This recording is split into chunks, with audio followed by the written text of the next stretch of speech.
ఏం పిల్లది ఎంత మాటన్నది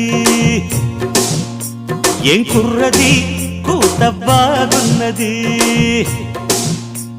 సిగ్గుల పురి చెక్కిలి తనకుంది అంది చెక్కిలిపై కెంపులు నా సొంతం అంది